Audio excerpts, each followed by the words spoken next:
Hey everyone, and welcome to this Forge College Explainer. So today we're diving into AI-assisted refactorings and pattern automation for entry points. Basically, we're going to take that working, but let's be real, probably pretty messy Solana code of ours, and bring in a highly enthusiastic AI assistant to help us finally clean house. Now, if you followed our previous lesson on configuring entry points in a Solana program template, you know we successfully wired up our options. The code functionally works, but, if we're being totally honest here, it's also probably highly bloated. It's likely full of this copy-pasted parsing and validation logic that kind of resembles a brittle spaghetti monster. It's that classic developer dilemma, right? The code works, but nobody knows why, until the eager intern breaks it. Well, today, our AI is that eager intern, and we're going to manage it super carefully so it actually helps us build rather than, tearing the whole place down. So, as master engineers, our primary goal today is regression-aware refactoring. What does that actually mean? Well, it means modifying the internal code structure to really improve maintainability, but, and this is an absolutely crucial constraint here, without changing its external behavior at all. We want to fix the structural mess without breaking that solid functional foundation we just poured. All right, so here is our engineering blueprint for today's overhaul. First, messy Solana entry points. Second, the AI prompting playbook. Third, parse, validate, dispatch. Fourth, testing behavioral parity. And finally, the refactoring payoff. Let's jump right in. Section 1. Messy Solana entry points, the spaghetti monster. Okay, so right now your code is likely functional, but it's brittle. We're talking repeated parsing sites, inline account validation, and massive tangled branching logic, all stuffed into a 100+ line entry function. Our goal? Clean and modular. We want reusable helpers, centralized checks, and a beautifully concise entry point. Really, we want future you, and honestly, future maintainers, to be able to read the contract at the entry boundary in literally a matter of seconds. Moving on to Section 2, the AI prompting playbook, managing the intern. So, I want you to think of the AI as a highly capable but terribly naive intern, right? If you just tell it to fix my code, well, it might try to rewrite the entire module. Instead, we're going to use these 3 critical steps. Step 1, seed the context. Just give it the top 20 to 40 lines of your entry function so it matches your exact local names. Step 2, set constraints. Explicitly tell it no public API changes. And step 3, generate scaffolding. Ask for minimal idiomatic Rust helper functions specifically for parsing and validation, along with just some brief inline documentation. Now, you also get to set the AI's aggression level.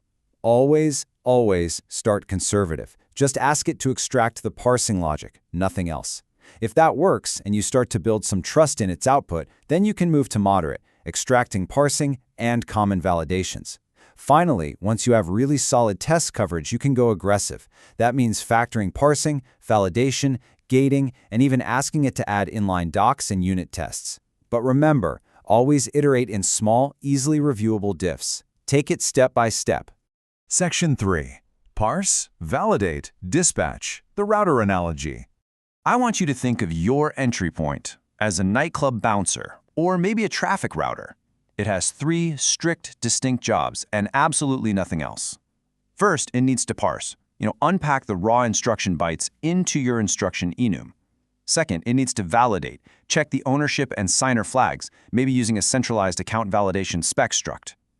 And third, it needs to dispatch. Route that clean, validated request straight to the specific program logic. By having your AI intern extract jobs 1 and 2 into dedicated helper functions, your main entry point becomes incredibly easy to read. It literally just says, parse instruction, validate accounts, dispatch. Beautifully simple. Which brings us to Section 4, testing behavioral parity. Trust but verify. Look, a master engineer never blindly pushes an intern's code directly to production without a totally ruthless review. To confirm absolutely zero regression, you've got to follow this testing checklist. First, run your standard cargo tests for the program crate. Next, execute entry-specific behavioral tests with representative instruction bytes. Third, rerun any fuzz inputs for parsing. And finally, compare the raw return values line by line. Listen, if the original code returned a specific error for missing signatures, the refactored code must, no exceptions, return that exact same error. And watch out for the biggest trap here. You have to ensure exact error matching. The AI's new scaffolding might try to be, helpful by introducing broader error mapping. Don't let it do that. Masked errors will completely break the client apps that rely on your Solana program's specific error semantics. If the AI changes the behavior even slightly, reject the patch, revert to the prior state, and give it a much narrower prompt. Finally, Section 5, the refactoring payoff, data-driven proof. So let's actually look at the dramatic transformation in our metrics to see if all this automated blueprinting was, well, actually worth the effort. Before our regression-aware refactor, we had 3 repeated parsing sites. After, just 1 centralized helper. Our entry function lines of code dropped from a bloated 120 down to a super lean 70. Now, yes, we did add about 40 lines of code in our new helpers, but the net result is a top-level flow that is infinitely easier to read, to reason about, and ultimately to maintain safely. Which leaves us with one provocative question.